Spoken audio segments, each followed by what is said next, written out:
Have you ever found yourself trapped in a spiral of negative thoughts? A relentless inner critic whispering doubts, fears, and anxieties until the world seems to shrink and the light begins to fade?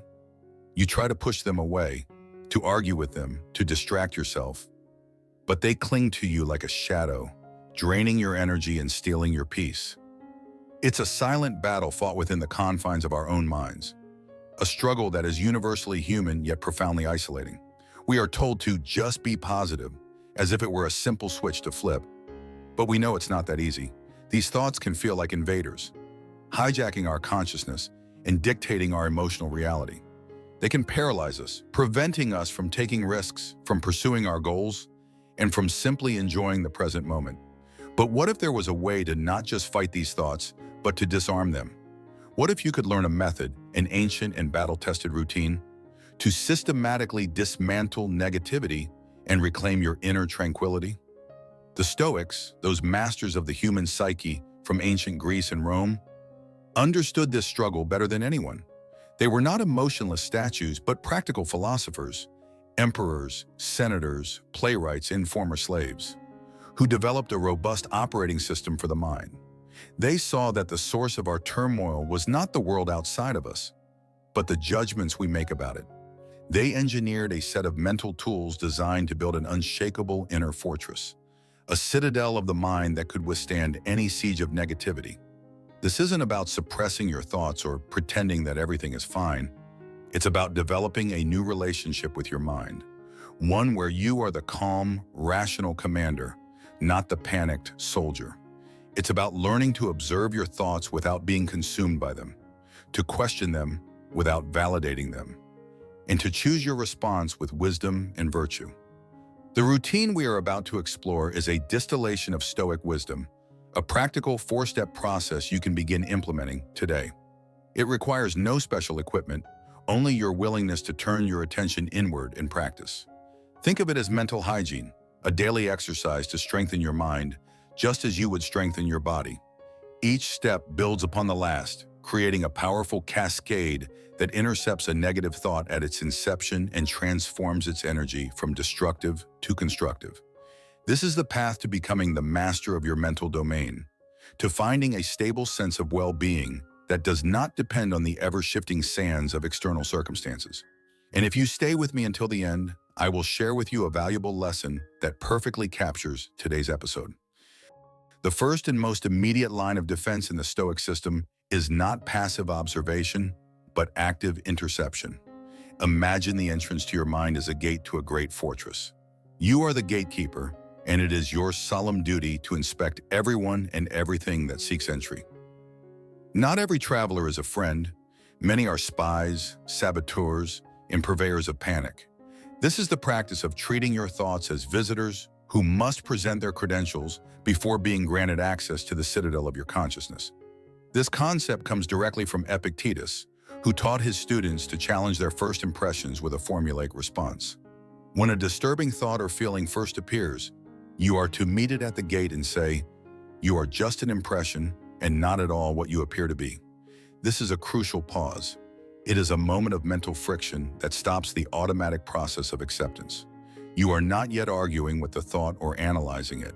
You are simply refusing to let it pass unchallenged. You are asserting your authority as the ruler of your own mind.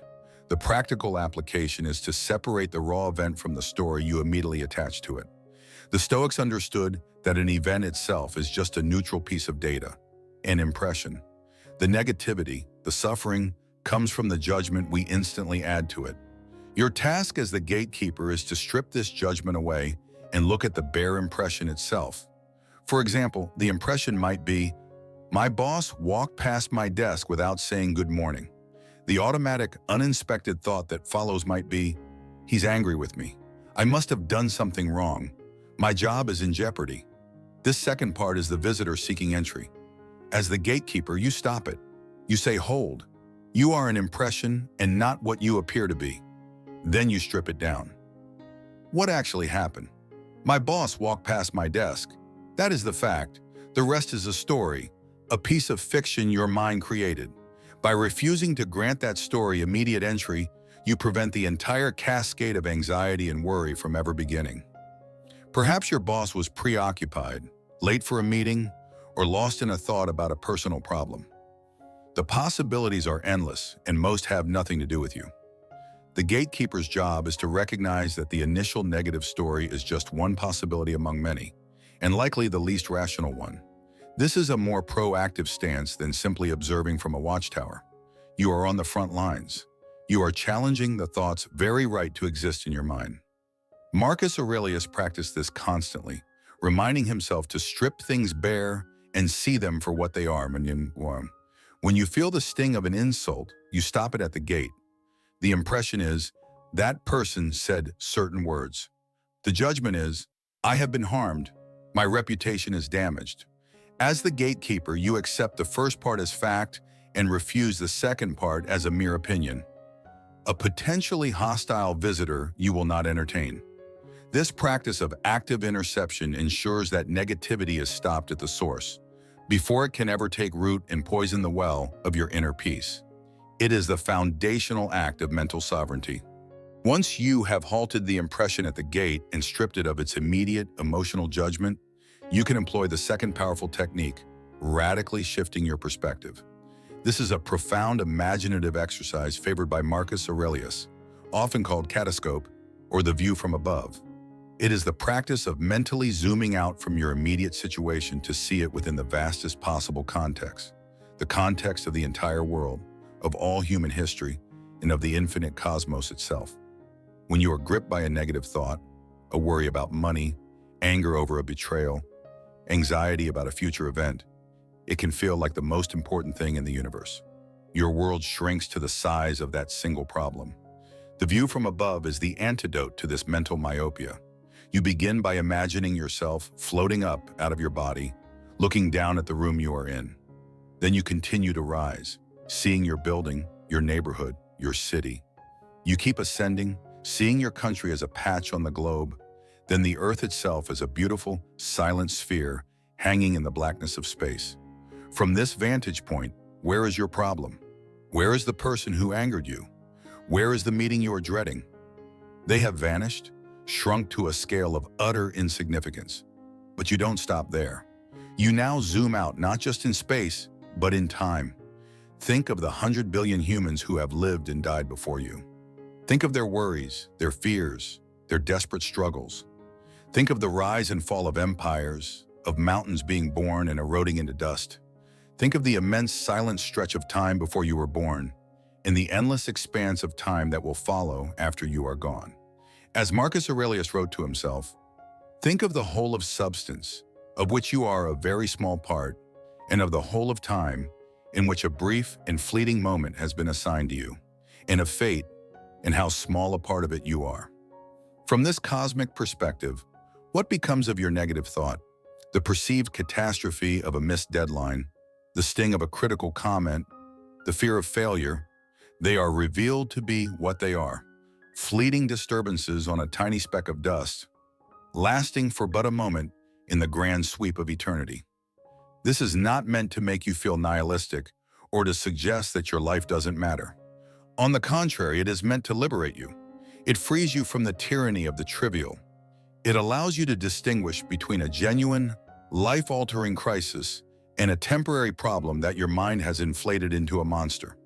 By taking the view from above, you don't just challenge the negative thought, you dissolve it in the sheer scale of reality.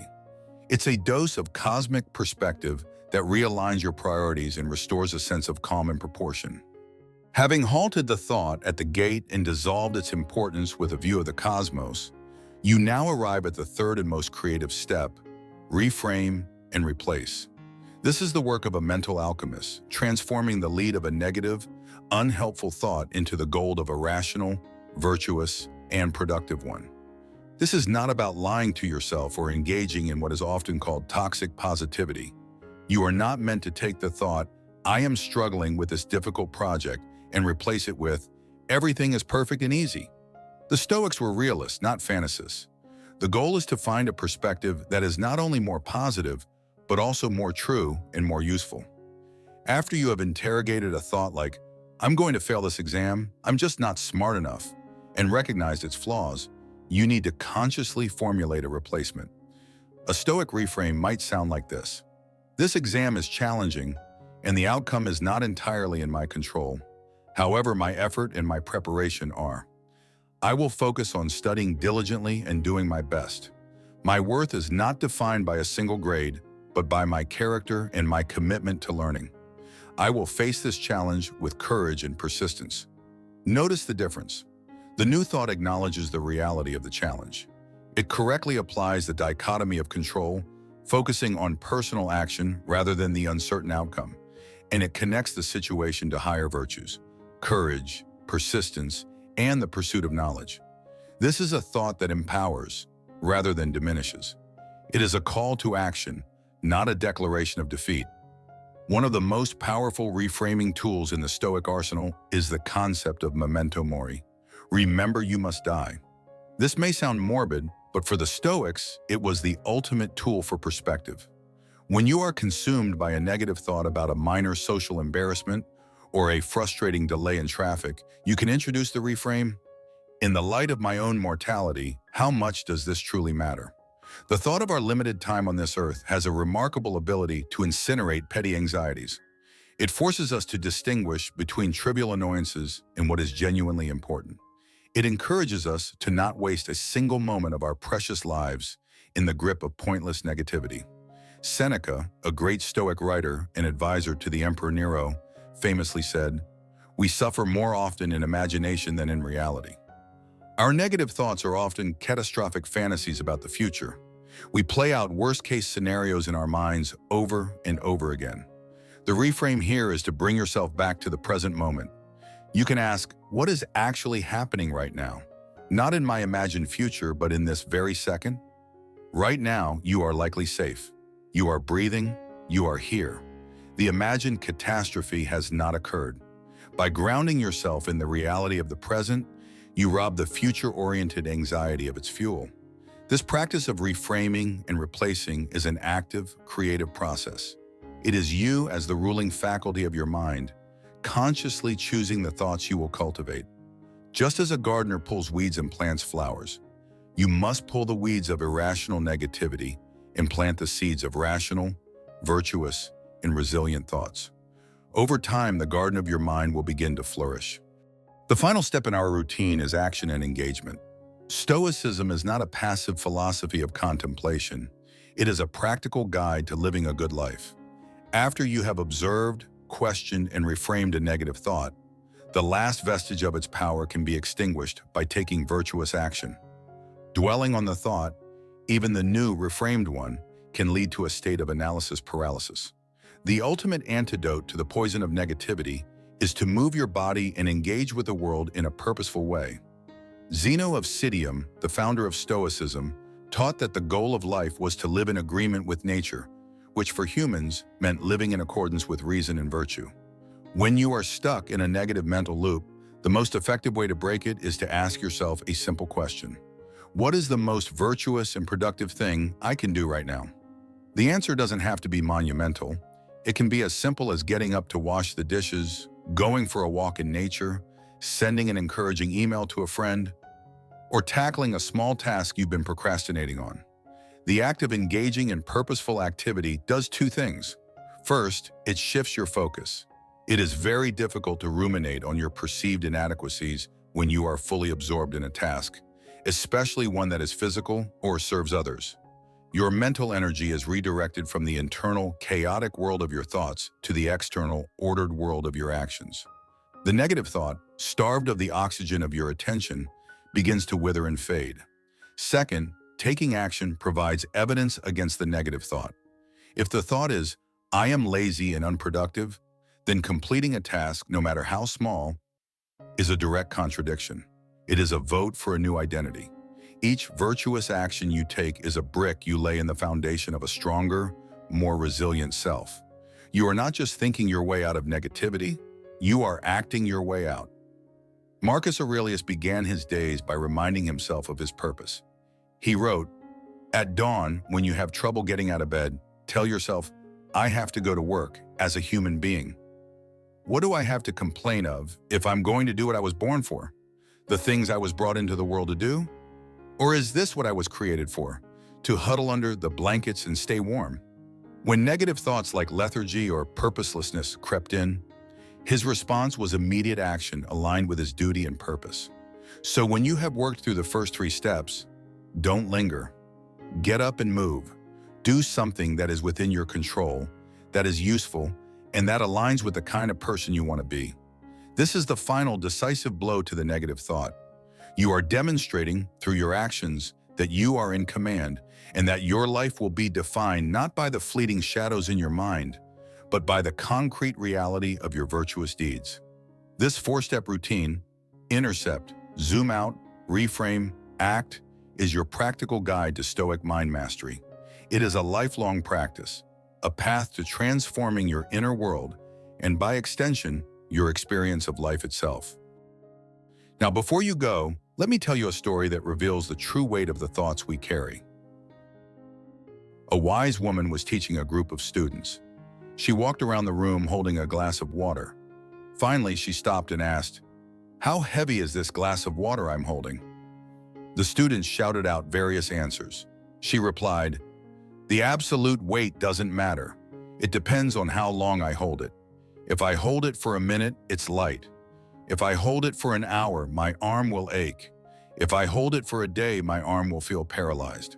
She continued, "The glass of water is like your worries and negative thoughts. If you think about them for a little while, there's no problem. If you think about them a bit longer, they begin to hurt. And if you think about them all day long, you will feel paralyzed and incapable of doing anything else." She looked at her students and said, "Remember to put the glass down." This is the ultimate lesson of our routine. A negative thought, when it first appears, is as light as that glass of water. But the longer we hold on to it, the longer we ruminate and obsess, the heavier it becomes until it paralyzes us. The 4 steps that we have discussed, acting as the gatekeeper, taking the view from above, reframing, and taking action, are all methods for putting the glass down. They are the practice of releasing the thought before its weight can crush our spirit.